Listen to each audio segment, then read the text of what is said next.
microbioma. Se titula la clase microbioma. Está el título en ¿sí? Pero vamos a adelantarnos aquí. En sus casas con seguridad, todos los que conocen siempre han ido asociando a las bacterias como agentes que causan problemas y causan enfermedad. Punto.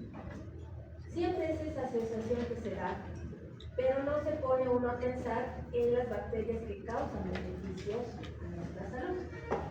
El año 2007 se inició lo que es el estudio del microbioma, ya como estudio serio, estudios científicos, y ha habido múltiples publicaciones que ustedes pueden acceder porque todas están en libros, pero no son estudios de parecería, podría, ¿no? Se sigue esto, no. Son estudios que ya han terminado la secuencia y han determinado que ejes, por ejemplo, como el intestino-cerebro, son muy importantes, y el microbioma y las bacterias que viven en el intestino, pues, cumplen un rol fundamental en lo que es el equilibrio y metabolismo, tanto de elementos nuestros como lípidos, glúcidos, como en la educación del sistema inmunitario desde que somos bebés.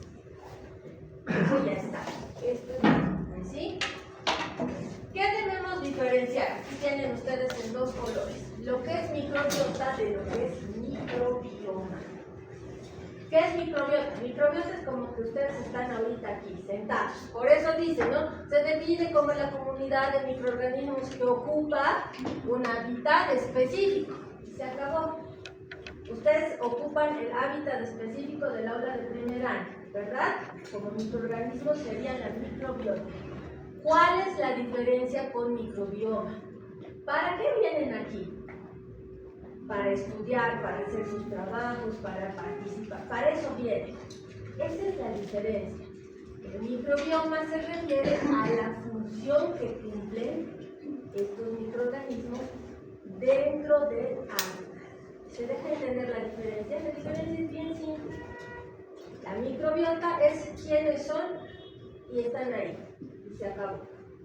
Y el microbioma es esos habitantes que función cumplen.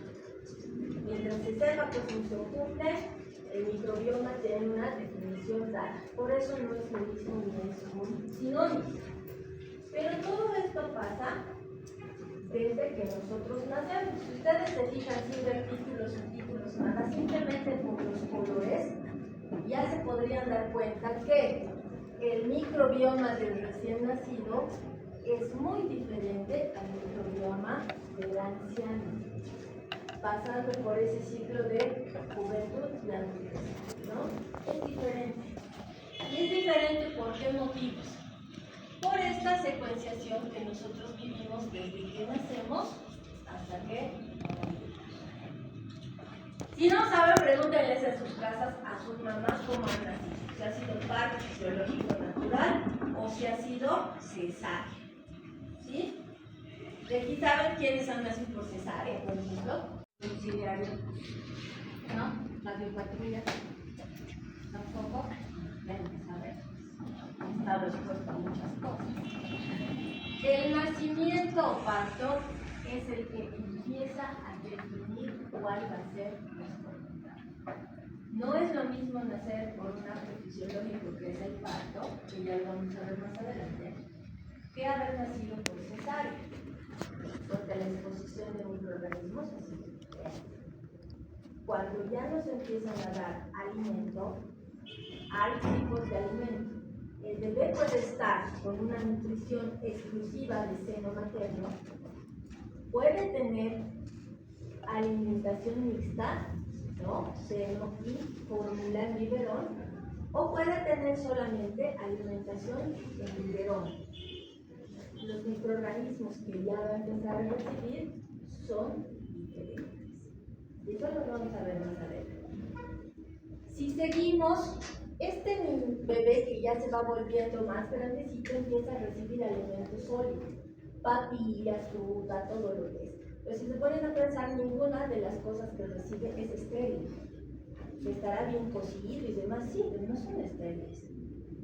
y reciben fruta y todo lo que va recibiendo es algo que va encontrando microorganismos que están habitando en esos lugares y que el cuerpo va recibiendo.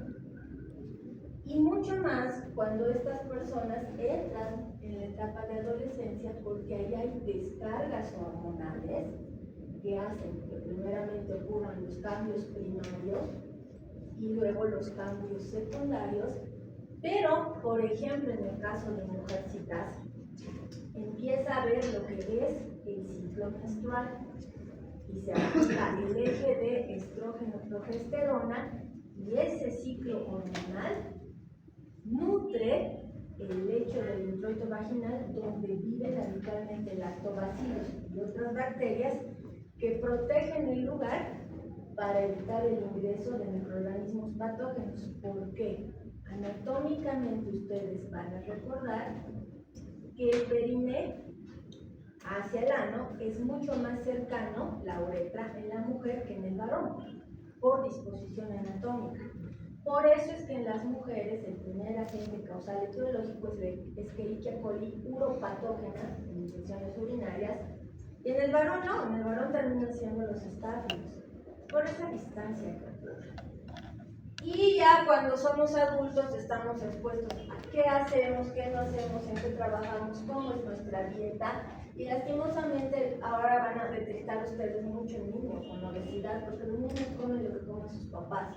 Y sus papás están acostumbrados a picar, a que sea todo grasoso, pollo, ¿no? A la brocha, Copacabana, papas fritas y demás. El niño adquiere ese tipo de hábito y por lo tanto maleduca a los microbios de su intestino y estos empiezan a desequilibrarse en número. Ustedes van a encontrar ahí los firmicutios y bacteroidetes que al hacer un desequilibrio generan la obesidad, ¿sí? Y esto tiene mucho que ver en que nosotros habitamos en La Paz, ¿no? En La Paz nosotros tenemos un clima que es frío. Ahorita me estoy llegando súper granizada. Yo creo que en una hora va a salir el sol, que sabemos, ¿no ves? Está así. Aquí el clima es seco. No es lo mismo que vivir en el Chaco, no es lo mismo que vivir en el Beni, el clima es húmedo. Y eso cambia, ¿no?, los componentes del microbioma cutáneo, por ejemplo. Y en regiones específicas como que de piel, axilas, ingle. Y estas tirantes, ¿para qué me sirven? Ahorita van a ver que les han servido terriblemente en su profesión. Las personas que están más en contacto con mascotas y naturaleza tienen un sistema de protección adicional que quiere decir que viven así como perlas en ostra, no tienen claustrados en su esquina, no están expuestos a nada. En cambio, los que sí disfrutan de la naturaleza y tienen mascotas y tienen contacto, pues tienen un plus y tienen microorganismos que los protegen. Y aquí tiene que ver mucho la higiene y los antibióticos previos a los cuales hemos estado expuestos. Lastimosamente, se compra antibióticos en las farmacias sin tener receta médica. ¿Sí? Nosotros en Latinoamérica tenemos esa mala costumbre. La receta médica antibiótica debería salir así, obligatoria. Si no, no se ve nada. Esa es una forma de hacer un control bueno en lo que se refiere a la asistencia antimicrobiana. No es necesario que se aprendan de memoria los componentes del microorganismo de la piel, pero es necesario saber quiénes habían sido. Miren, en la piel normalmente habitan estafilococos, epidermitis, aureus, especies de micrococos, corinebacterias, propionibacterias, acinetobacter, que va cambiando ya en vía respiratoria. Si vamos a vía respiratoria superior, ya tenemos distintas especies que ustedes pensarían que por el nombre son patógenos como Neisseria, por ejemplo. Neisseria sí a secas, Neisseria spp, viven en nuestra orofaringe. Pero es esa Neisseria que es extracelular, no es capsulada, y no es pues ni Neisseria gonorrhoeae ni Neisseria meningitidis, es una Neisseria con un mismo nombre. Y forma parte de nuestra vía respiratoria, junto a otros microorganismos como Moraxella, por ejemplo, Streptococcus, viven. Y si vamos avanzando más a lo que es el tracto digestivo y la piel son los lugares donde existe la mayor cantidad de microorganismos, pero en el tracto digestivo existe una predominancia en lo que son bacterias anaerobias. aquellas que quieren estar sin necesidad de oxígeno porque les es tóxico, ¿no? ¿Y eso para qué importa? Ahorita vamos a ver para qué importa. Claro que sí importa. Y en genitales, no genitourinario, que es donde nosotros encontramos los lactobacilos, estreptococos hemolíticos, ¿no? Neiserias no patógenas, cándidas, otro tipo de anaerobios. Entonces, son microorganismos que habitan normalmente en la región no genital y perineal. Ahora, estos microorganismos nos dañan todo el tiempo y habíamos dicho que no. Cuando llevamos microbioma tenemos que ver su funcionalidad y vienen desde la síntesis de vitamina K, que es algo que las bacterias nos dan que nosotros no podemos sintetizar, es la bacteria la que nos están dando esta vitamina K. Nos ayudan en lo que es la conservación de salud de enfermedad. Nos ayudan bastante en lo que es la interferencia bacteriana de la piel. Vamos a ver algo que se van a acordar cuando vemos en un momento piel, porque ellos están ahí y no dejan que otros patógenos externos se queden y nos generen enfermedad. Y ellos no son tontos porque eliminan productos tóxicos y metabolitos que van contra otras bacterias, pero en ellos mismos también. No dejan que sean numéricamente altos. Se van inhibiendo unos a otros para que el número sea el número saludable y razonable que debe estar en ese lugar. Y bueno, nos vamos al momento del nacimiento.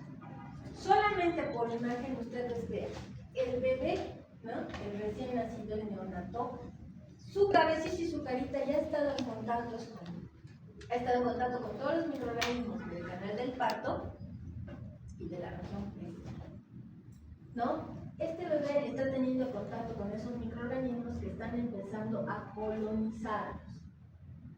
Ya habíamos visto, ¿no? Polinebacterium, lactobacilos, prebotelas, todo eso.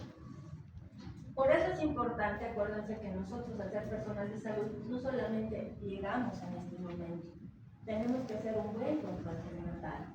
A veces los controles prenatales en comunidad se hacen a domicilio, no va la gente a la posta. Entonces hay que ir viendo qué mujeres están embarazadas y si no va a ir, pues hay que ir a ver, porque muchas veces tienen EPS, ¿sí? Imagínense este bebé que esté expuesto a una gonorrea activa, a una sífilis activa, es lo primero que va a adquirir. Ese niño puede quedar ciego, por eso tiene contacto netamente. Entonces, este bebé adquiere ese tipo de microorganismos, ¿sí? Que por muy que sea atendido en un ambiente hospitalario o en una sala de posta, miren, se recepciona al bebé. Y el bebé está en contacto con todo esa carga de bacterias que están en el introito vaginal cerca al ano, pero además se hace el abocamiento primario a la mamá. ¿Para qué? Para que reciba lactancia precoz. Al margen entonces de haber estado en primera instancia en contacto